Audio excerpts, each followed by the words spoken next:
next spring too when I do some outside stuff. Deadfalls, how to tie certain types of knots, which is big time useful, especially for making snares. And collection of water from morning dew or solar still. That's some nice information.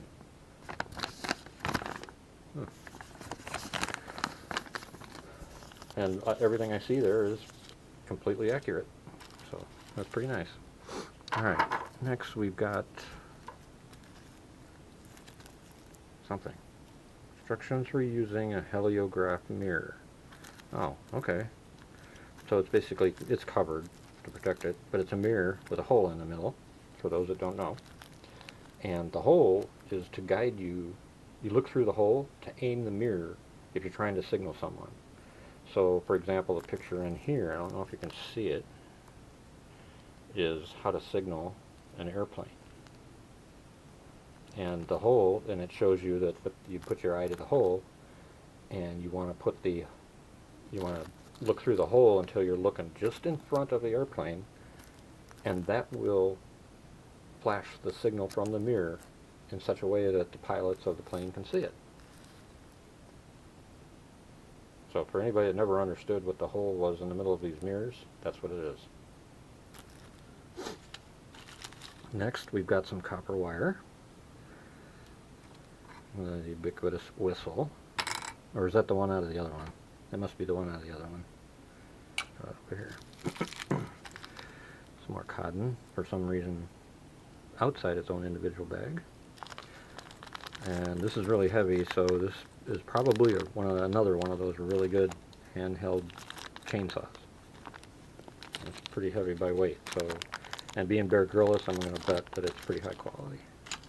We'll know more again, like I said, next year when we put this stuff to the test. Another fishing kit, and there's the fishing line. So this is standard. Oh, I know what this is for. So you got the fishing kit here. This is for making snares, so you can trap food. And the copper is going to be so that you can secure it tight, that type of thing. And then of course we got your standard survival blanket there. Finally, the last two pieces we have are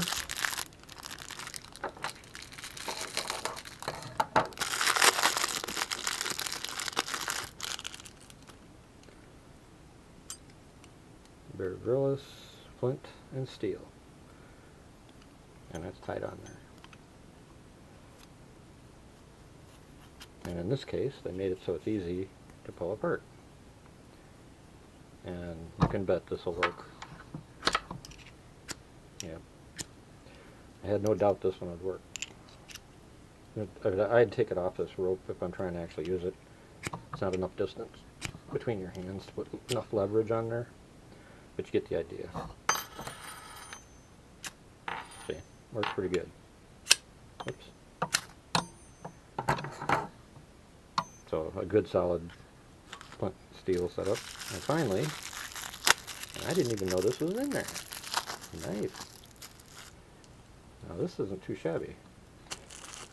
And for such a little thing, it's heavy. I mean, it's really heavy. But really nice Gerber multi-tool, mini multi-tool. Very solid. Nice, I like it.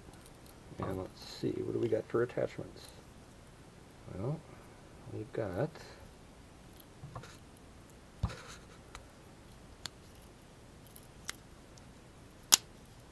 notice how it snaps too, so watch your fingers. Looks like we've got file,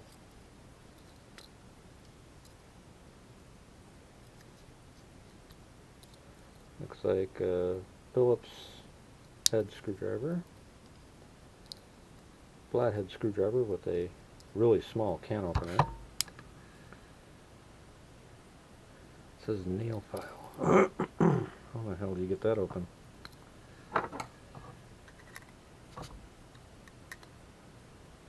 I have no idea.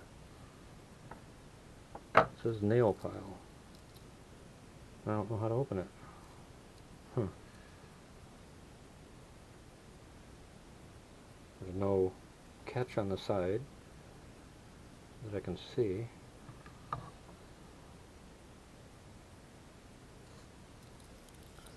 Let's open the other side. There's your blade.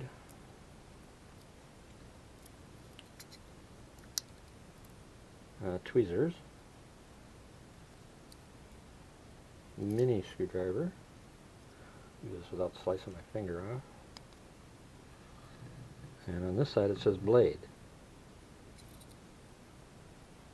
So nail file on one side, blade on the other. There's got to be a trick to opening this.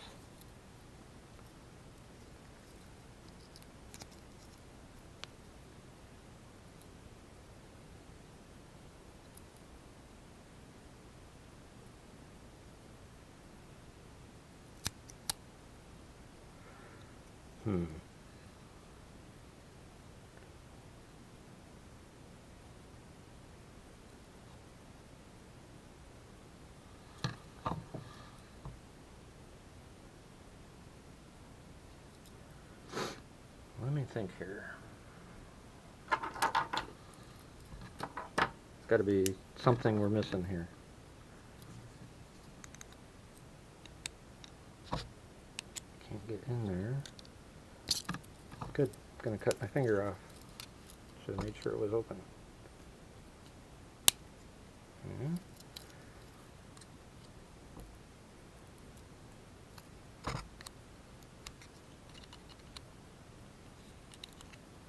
Well, what the hell?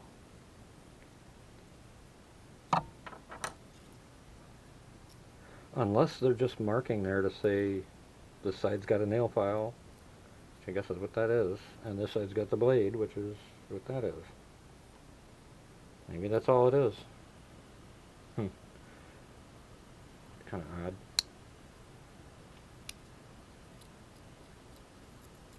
But I mean, it does look like something else comes out of there. I just don't see how, or I guess maybe I'll do some research and try this later on. See if I can figure it out.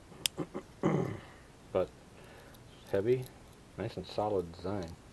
It snaps open so you don't have to worry about everything flopping around, which is really nice.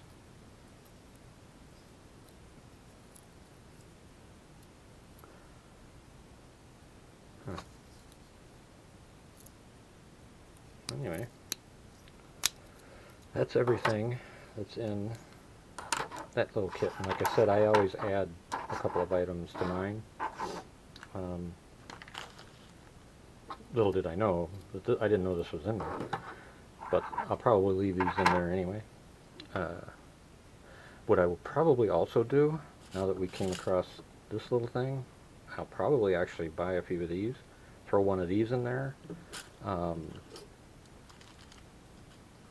You know, add a couple different styles of these and throw them in there for, I mean, they're thin. These are like thin. But all the little tools that come with them, I get a couple different kinds of these and then throw them into the Gerber bags as well, and there you go.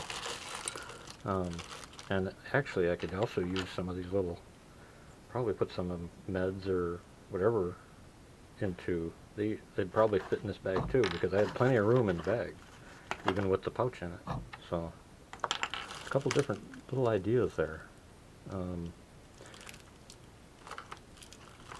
Another option might be to buy this one that was wrapped up all in paracord, the third one that I did here, with all the gear in it, and then just tie it off together with this, and you got both of them together, which gives you a whole bunch of paracord and additional supplies too. Anyway, so those are your options for those kits. I'm not really, other than some very basic parts to this, I'm not really keen on buying these to throw in all my kits or anything. It's a nice little thing to have, I guess, but I'm not going to rely on it.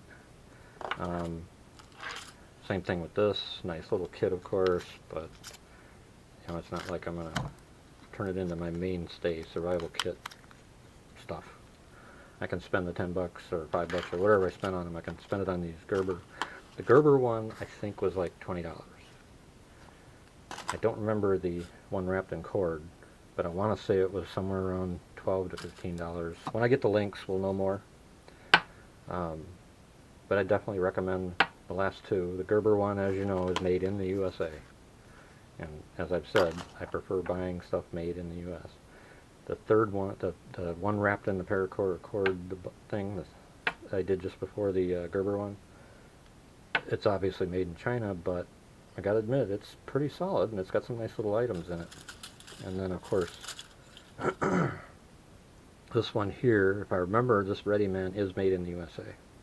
I'll have to verify that, but I'm almost sure this one was the one that was made in the USA, and that's probably why it's not so bad, not too bad. So for this video, that's it. If you got any questions or comments, let me know. I will answer them when I see them. And most likely the next video will probably be either the radio stuff or battery charging should hit the fan style, because I've got a whole bunch of different options for that. I don't have them all sitting here to show you at the moment. I got a couple of them though. One is solar and wind power. You set it up, plug in your device, and just give you a brief overlook. You can set up your device and plug it in by USB, etc. So you've got a tester on it to show you how much power the unit has. But it's solar and wind.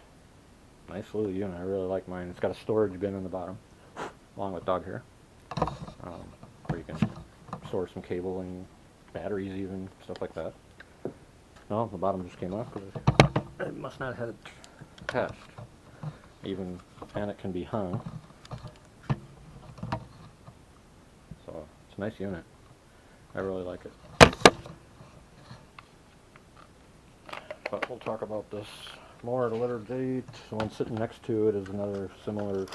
This one's a radio light, solar chargeable and wind up. It can do AM, FM, and NOAA weather radio. And it's got a nice bright light system to it, lantern type setup. So we'll go through this more, and it can charge things too, obviously. So anyway, we'll go through more of that. It'll either be the next video for the charging stuff, or it'll be the radio stuff for the next video. I don't know which one yet. So that's it for this one. See you guys later. Bye.